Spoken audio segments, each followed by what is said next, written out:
أزول المرافلة كنت في اللون ثقة وقاعد تسوين في الزرن بربع تلفزيون أقلا غساقي فاقي ذي وهران نرمس قدور شوشان تسا فاس المادي تسداوي ذي وهران دعني تسا فاس الواي أنملو الساس يكتب نرسيقاتا دعني تسا فين فبار في لا ليك دي درود لهم تقاموت إزار فان بومفان صلف أرحم قرا ميديو على ساقي غارفاقي تزويدني أزول في الله ثاني ميرث ميدو ثاني ميرث نيك متقفينو في قنا أمو سور فوتر أريستاسيون باش هادني سميك حفسن.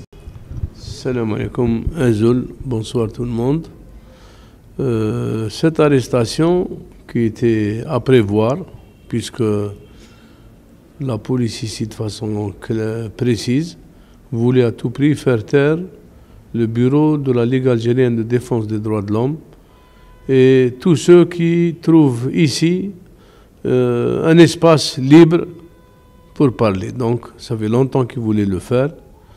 Comme en plus on avait créé le comité anti-répression à Oran, qui avait mené plusieurs actions, donc c'était prévu, l'arrestation était prévue. Comme en plus il y avait les élections qui s'approchaient, donc c'était clair qu'ils voulaient m'arrêter. C'est pourquoi le 9 décembre, le 9 octobre, un des policiers de la justice, de la police judiciaire m'a appelé au téléphone en me disant « Venez le 10 pour récupérer votre téléphone qui était toujours retenu chez la police judiciaire. » J'ai senti le coup, c'est pourquoi j'ai fait un post dans le compte de Facebook de ma femme pour dire « Je vais y aller, mais je crains que ce soit une arrestation arbitraire parce que je sentais cela. » Mais j'ai refusé d'avoir peur ou de revenir en arrière parce que je me considère comme un homme libre malgré la terreur qu'ils veulent installer à l'intérieur de toutes nos têtes et sur nos comportements. Donc j'y suis allé et on m'a retenu et on m'a dirigé directement vers le procureur qui m'a signifié des accusations classiques. Quelles sont? Outrage à corps constitué et porte des affiches qui constituent un trouble, une atteinte à l'unité nationale. La banderole de l'Akhdar Bourga? C'est plusieurs. La banderole de l'Akhdar Bourga, puisque chaque fois qu'on faisait une action de solidarité avec les arrêtés, avec ceux qui ont été arrêtés en Algérie, on sortait avec nous une affiche dans laquelle il y avait des photos des détenus, et en particulier la première photo c'est Bourga. Donc, et on avait écrit sur la photo, on avait écrit tout simplement, tant que ceux-là ne sont pas libres, nous ne serons pas libres. Mais la police a utilisé cette photo en disant que c'est une photo qui prend la désobéissance civile pour demander au procureur de m'enlever mon téléphone. Voilà ce qu'ils ont écrit, la police. Et j'ai tenu à le dire au procureur en disant, c'est pas normal. Des photos dans lesquelles il y a écrit « Tant qu'ils ne seront pas libres, nous ne serons pas libres », ça devient des photos qui prennent la désobéissance civile. Mais en plus, je lui ai dit que moi, oui, je suis fier de porter la photo de Akhdar Bourga. C'est un moujahid. Et quand je parle de lui, je parle de notre histoire de libération, de tous les sacrifices qui ont été consentis par les chouhada. Et je n'oublierai pas ce sacrifice, c'est pourquoi je suis fier de porter la photo de Bourga. Donc, le procureur m'a signifié l'accusation, il m'a entendu et il a décidé d'une citation directe. Donc, ils étaient pressés de m'enfermer. Voilà la conclusion. Et je suis passé chez le juge, qui lui aussi me posait des questions. Et je répondais sur les affiches, pourquoi tu as fait ça, pourquoi tu as fait ça. Des trucs que je partageais sans même sur mon compte Facebook. Sur mon compte Facebook. Telle phrase. C'est les phrases, les mots, pourquoi ça, pourquoi ça. Mais j'avais compris que je serais arrêté. Pourquoi? Quand j'étais dans les sous-sols tribunal, dans la voiture de police, j'ai entendu des policiers parler entre eux et dire il y avait une voiture blanche qui était venue et dire ça c'est DRS. Ils sont venus à cause de lui. J'avais compris donc qu'ils étaient venus pour dire il ne fallait pas me relâcher. Donc c'est pourquoi c'est sans surprise que j'ai entendu le verdict du juge, 1 année de prison ferme. C'était à la veille des élections, donc ils pensaient qu'il fallait à tout prix m'arrêter, comme si c'était moi qui étais le chef du Hirak à Oran. Je ne suis pas le chef, je suis un membre du Hirak, mais je ne suis pas le chef, il n'y a pas de chef. Ils n'ont pas compris ça, que ce soit à Alger, que ce soit dans tout le territoire national, il n'y a pas de chef. Il n'y a pas de chef. Il y a le peuple qui est sorti. Donc ils auront beau arrêter qui ils veulent, ça ne s'arrêtera pas. Ils peuvent utiliser la répression pour empêcher les gens de sortir, mais les gens veulent sortir et ne s'arrêteront pas. Donc ça, c'est clair. Donc on m'a envoyé en prison, où j'ai passé 28 jours à peu près. Et j'ai eu mon procès en appel qui devait se tenir le 7.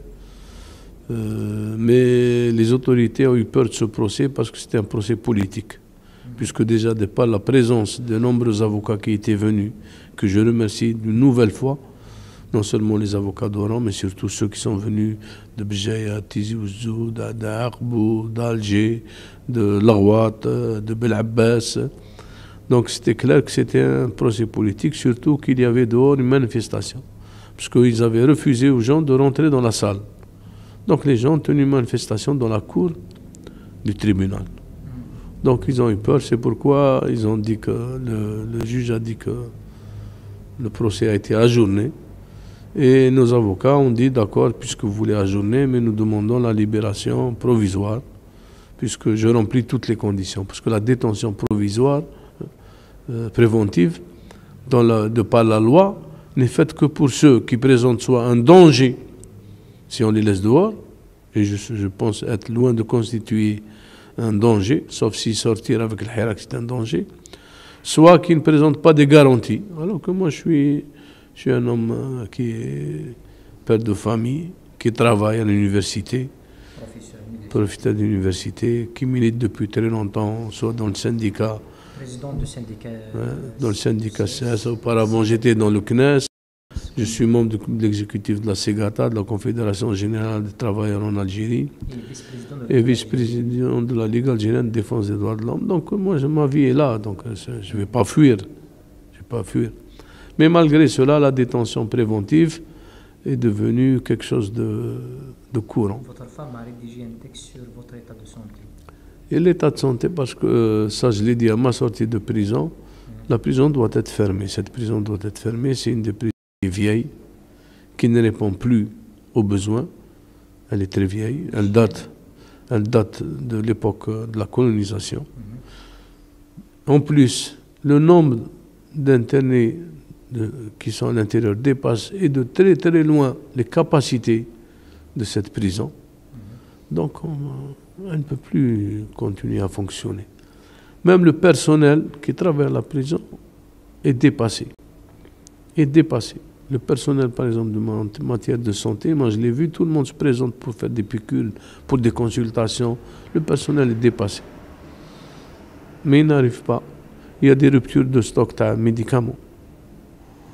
Les salles sont remplies, il y a par exemple un nombre X de matelas, mais les salles contiennent 3X individus. Donc la plupart des gens dorment à terre, sur de simples couvertures, dorment à terre dans le froid qui existe là-bas. Non, c'est une prison qui doit être fermée. Mais deuxième remarque, je suis passé par 3 salles. La salle qu'ils appellent de transit, la salle des maladies chroniques, puisque je suis diabétique et en même temps tension, j'ai problème de tension. Et puis en dernier lieu, 2 nuits dans la clinique. Dans la clinique, ce que j'ai vu montre que la politique économique et sociale de l'Algérie n'a fait que du malheur. C'est impossible de voir, il faut refuser de voir ce qui est en train de se passer dans ce pays, toute cette jeunesse qui est cantonnée dans les prisons. pour mille et une raisons. Je ne dis pas qu'il ne faut pas condamner ou bien il ne faut pas sanctionner ceux qui ont volé, ceux qui ont porté atteinte à l'intégrité des biens ou bien des intégrité physique ou la morale ou qui ont attaqué des gens, qui ont ruiné des gens. Je ne dis pas ça. Mais ce que je dis, surtout que je suis membre de la Ligue algérienne de défense des droits de l'homme, c'est que le mot dignité est valable pour tout le monde. Et je dois apprendre à celui qui n'a pas été digne qu'il doit être digne. Mais si je l'enfonce dans l'indignité, je fais de lui un cauchemar. Il y a des gens aujourd'hui qui parlent de dialogue. Quel dialogue? Bon, c'est vrai que je ne peux pas en parler beaucoup. Pourquoi? Parce que j'étais en prison pendant 1 mois. Donc l'information n'arrive pas en prison. Il n'y a que la télévision algérienne, d'autres télévisions, mais qui n'apportent pas les bonnes informations. Donc, je ne peux pas en parler plus, mais qu'est-ce que ça veut dire le dialogue? Si c'est la même chose que d'habitude, depuis plusieurs années, on nous parle de dialogue, mais c'est juste une comédie dell'arte. Nous ne voulons pas d'un dialogue, on n'est pas là pour... le peuple est sorti pour exiger certaines choses. Parce qu'il considère que ces choses maintenant sont indispensables pour le bien-être et pour l'avenir de ce pays, pour l'avenir des enfants de ce pays.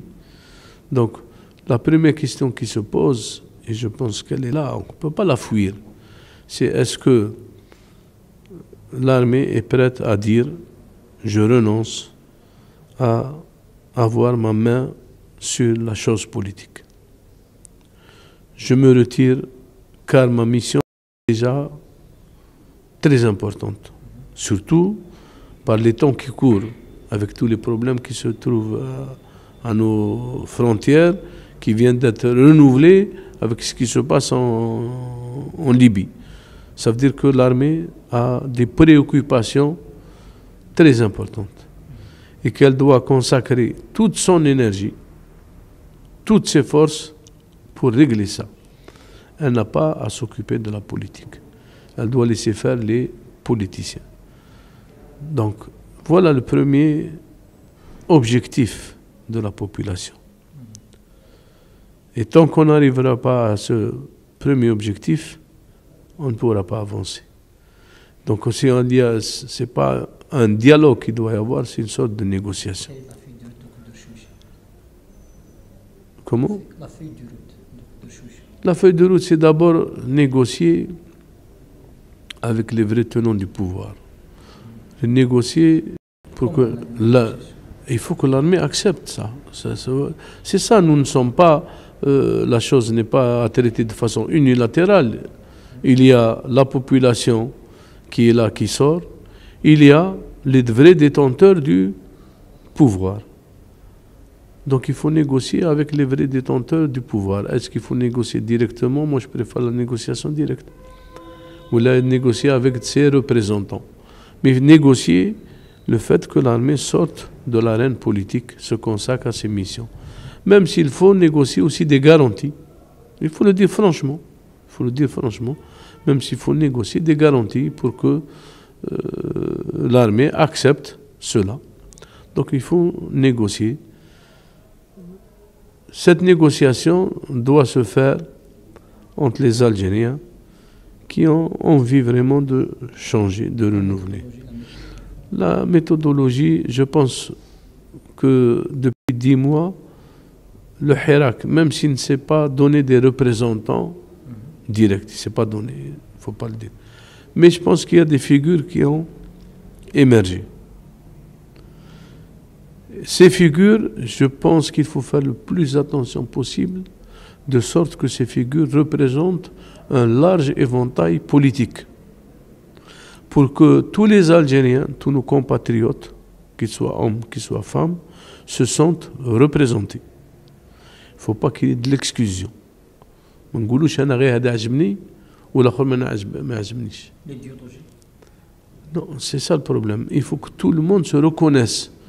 C'est-à-dire un groupe qui va représenter un large éventail des opinions publiques en Algérie. Donc ce qui nous intéresse, moi je suis algérien, j'aimerais que dans ce groupe, il y ait quelqu'un qui pense comme moi. Mais je ne dois pas dire, vu que l'autre ne pense pas comme moi, je ne veux pas de lui. Ça s'appelle de l'exclusion.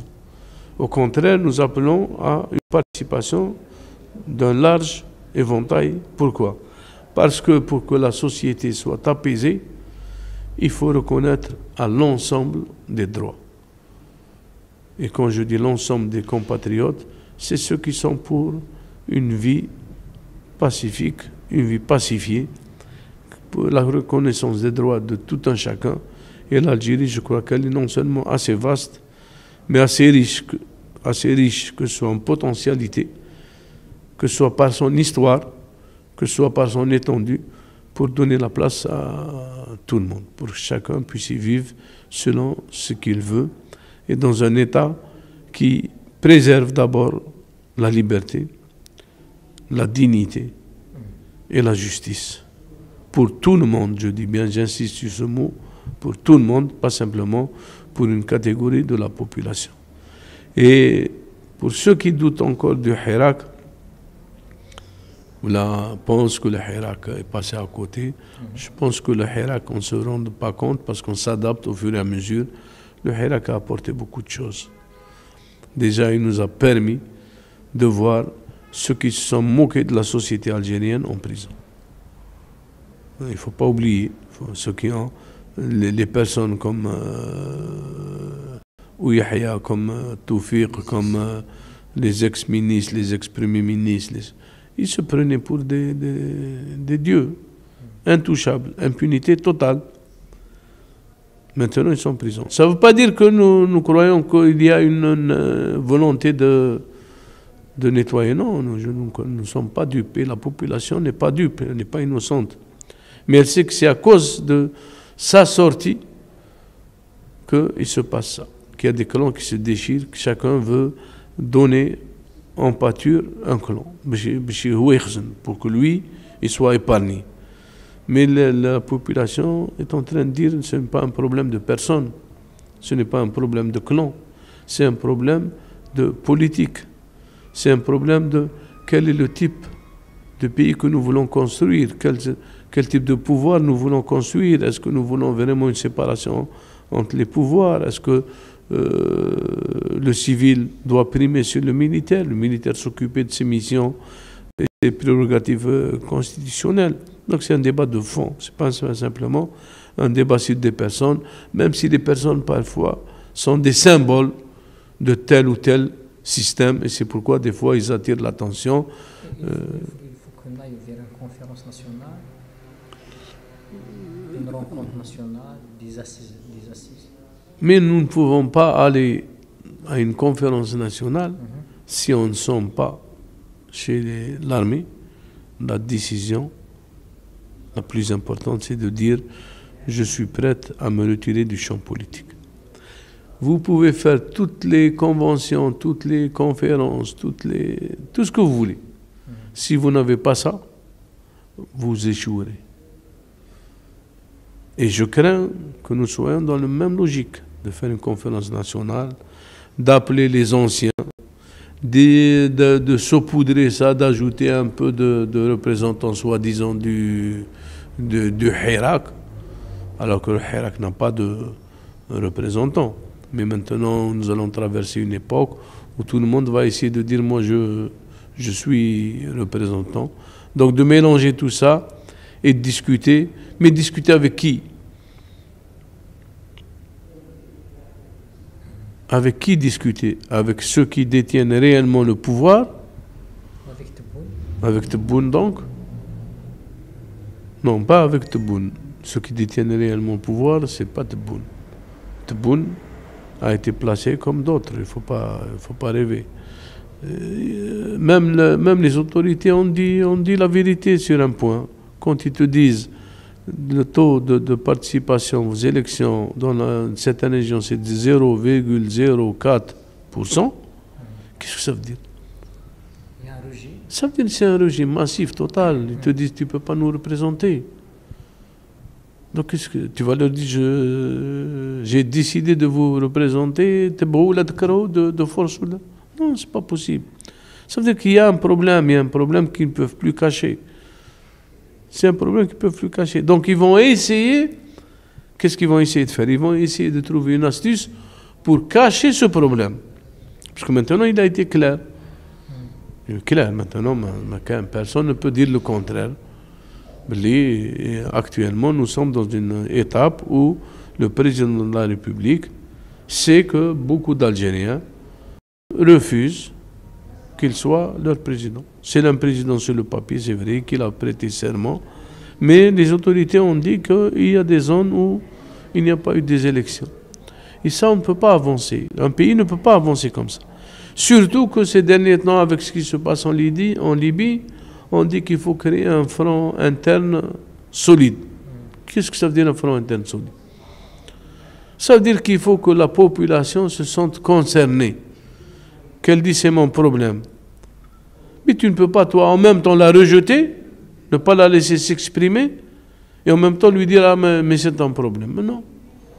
Quand on voit ce qui se passe à Sidi Bel Abbas, à Saïda, à Tiert, quand on interdit les marches du vendredi. Après, celui que j'ai tabassé, il faut renforcer. Il faut renforcer. Ça n'a aucun sens, ça n'a vraiment aucun sens. Il faut qu'ils comprennent que le front interne se consolide de par lui-même. C'est lorsque les gens décident d'eux-mêmes. C'est eux qui décident. C'est eux qui sont d'accord. C'est eux qui vont y mettre toute leur énergie. Mais tu ne peux pas demander à quelqu'un que tu essaies de tabasser tout le temps, puis demain, tu changes, tu lui dis ah, il faut constituer un front interne, la patrie est en danger. La patrie, et moi je l'ai dit il y a très très longtemps, la patrie est en danger depuis très longtemps, lorsqu'on a refusé que le peuple ait son mot à dire. Lorsqu'on a désarmé politiquement, idéologiquement, on a désarmé le peuple algérien. On en a fait une sorte de troupeau. Tu n'as pas de mot à dire, tu ne fais que suivre. Et ce qui a la conséquence, c'est que ce que je disais tout à l'heure, de voir dans nos prisons des milliers de jeunes entassés sans avenir, sans parler de milliers de jeunes qui vont à la Haraga. Donc c'est un avenir sombre pour des milliers de jeunes. Et ça, on ne peut pas. Vous ne pouvez pas aller voir ces jeunes ou leur famille en leur disant il faut construire un front intérieur. يقول لك واش انت كاع ما سمعتليش قمعتني بلات عليا كلش ودروك تعيط لي يقول لي un front intérieur.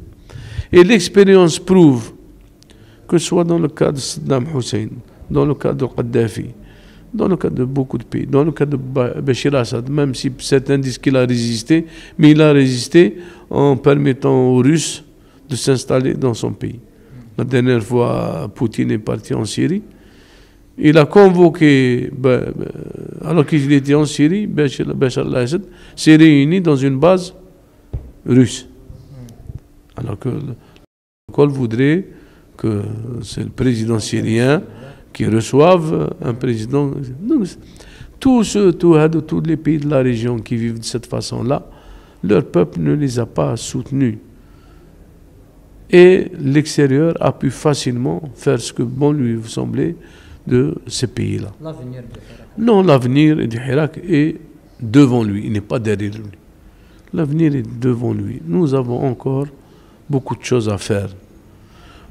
Les gens croient que nous avons perdu du temps. C'est pas vrai, c'est faux. Nous avons mis 10 mois à nous connaître les uns les autres. C'est un débat? Oui, c'est pas simplement un débat, c'est des pratiques. كانت la jeunesse تاعنا احنا كنا نقولوا انا je suis prof d'université. كنت نقول انا les étudiants ça y a plus d'étudiants en Algérie. Parce que politiquement ça ils sont morts. Mais ça ces 10 mois là, ça étudie le contraire. Les gens qui habitent les quartiers, الشعب البسيط دروك يتلقى معاه تهضر مع السياسة يتناقض معاك يقول لك ما je suis pas d'accord oui. Nous avons à l'aide de ces 10 mois, nous avons construit une sorte d'opinion publique citoyenne que nous n'avions pas. Un troupeau. Maintenant, nous avons une sorte d'opinion publique citoyenne. La preuve, à Oran, il y a eu une répression terrible. Qui est-ce qui a répondu? Qu'est-ce qui a répondu au secours? D'autres régions du pays. Alors que d'habitude, chaque région se voit rejetée par les autres régions. Donc nous avons ces 10 mois, la solidarité s'est exprimée. Les gens se sentent à nouveau comme étant, faisant partie d'un seul peuple. Alors que ça, c'est les 10 mois qu'on a perdu pour faire ça. Les gens croient qu'on a perdu du temps. Non, on a traversé des périodes, des étapes ensemble. Les gens qui ne se connaissaient pas. Je suis né à Oran. Je milite à Oran depuis très longtemps. Mais c'est la première fois où je me sens à l'intérieur de la population. Alors que je milite très longtemps. Même lorsqu'on avait fait la CNCD en 2011, l'impact était très petit par rapport à ce qui se passe actuellement, en 2019. Maintenant, là, je me sens oranais au sens où je discute avec tout le monde et je discute politique. Mchibola ou autre chose. Non, je discute politique. C'est-à-dire de notre sort commun, de notre avenir commun, de notre pays. Donc nous n'avons pas perdu 10 mois. Sur la fermeture du siège Sigat en Éboutalgie. C'est tout ce que c'est faire ce pouvoir. Il est limité dans la... Ouais, pourquoi? Il ne veut pas voir les pouvoirs, il ne veut pas résoudre les problèmes. Il veut ne plus les voir. Je pense qu'il a réussi quand il ne voit plus le problème. Ce n'est pas la première fois. On nous avait fermé un local à Oran il y a très longtemps. On a fermé un local à Alger, d'Albaïda. Et la fermeture, c'est de façon administrative, ce n'est pas la justice. La même chose la dernière fois. Et la dernière fois, c'était encore plus clair, puisque la décision qui a été prise, donc c'est administratif, ils disent, nous avions déjà fait une première décision pour fermer le local pour des actions qui se déroulaient non réglementaires, des réunions, alors que c'est faux, c'est un local privé. Son occupant a le droit de tenir des réunions, son occupant qui est le syndicat. Et puis nous l'avons changé, nous l'avons enlevé, et nous avons mis une autre décision où on a dit la fermeture c'est à cause du bruit. Donc déjà, celui qui a écrit ça, est-ce qu'il a raisonné un peu? Parce que même au niveau international, il a dit, on voulait fermer ce local en prétendant qu'il y a eu des actions non réglementaires, et puis ils se sont rendus compte que non, les actions sont tout à fait réglementaires, c'est des assemblées générales qui se déroulent dans un local de syndicat. Ils ont dit, on l'a annulé, on l'a remplacé en disant, ah, ils ont fait du bruit. C'est clair au niveau, pour le monde entier, pour tous les Algériens, que c'est quoi? C'est au lieu d'utiliser le droit de la force du droit, on utilise le droit de la force. J'ai la force, je fais ce que je veux. Votre message au peuple, c'est... Non, mon message au peuple est clair, il faut continuer. Il faut continuer, c'est la seule issue possible pour nous.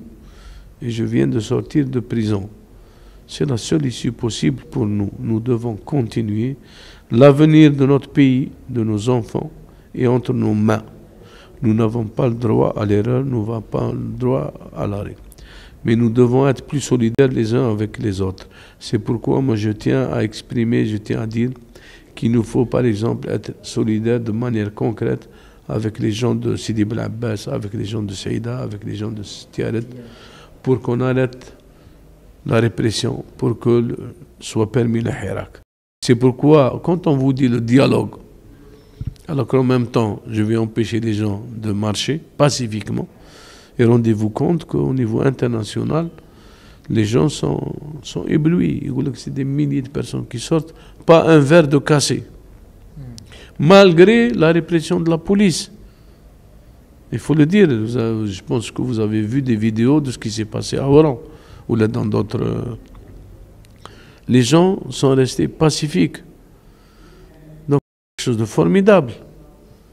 Il faut que le peuple soit conscient que ce qu'on est en train de faire est quelque chose de formidable. Ça ne se retrouve pas facilement, ce comportement. Donc je pense qu'il faut continuer. Il faut exiger les libertés, le retour à des libertés dans ce pays. Quand on aura les libertés, ça veut dire qu'en face, il y a quelqu'un qui est sérieux, quand il veut dire on va avancer ensemble. Mais tant qu'il ne nous permet pas de nous exprimer, les pseudo-dialogues, les pseudo-conférences, les pseudo, c'est ridicule. C'est complètement ridicule. Nous vivons pratiquement ici à Oran en état de siège local. Surtout que pendant la période où j'étais en prison, mes camarades parce que c'est à cause de ça que j'ai été arrêté, quand la décision prise a été d'utiliser la répression. Donc le local vivait en état de siège, comme si on était des mercenaires ou là des mancharf. Alors que nous sommes des militants pacifiques, nous l'avons été, nous le resterons, qui voulons parler des droits de tous les Algériens, pas simplement de nos droits à nous, des droits des Algériens, des citoyens algériens. Donc, moi je dis, il ne faut pas se mentir à soi-même, et l'expérience que nous avons, c'est elle qui nous recommande d'être prudent, d'être réaliste, c'est vrai d'être réaliste, mais d'être prudent, parce qu'on a appris, si on ne nous respecte pas, si on ne nous laisse pas marcher, si on ne laisse pas la presse s'exprimer réellement, ça veut dire qu'il n'y a pas de réelle volonté pour que ce pays puisse sortir de cet état. Merci. Je vous en prie, merci beaucoup. سنمير ثم قرنت كون مثيدي توالين سيليزان بربة تلفزيون مازال افيك من الوال ذو نافي افيكا فوك ايكش من الحفاس داني فيكا فيلا قد جندي السير ثمون الزرجان لهنا التلويث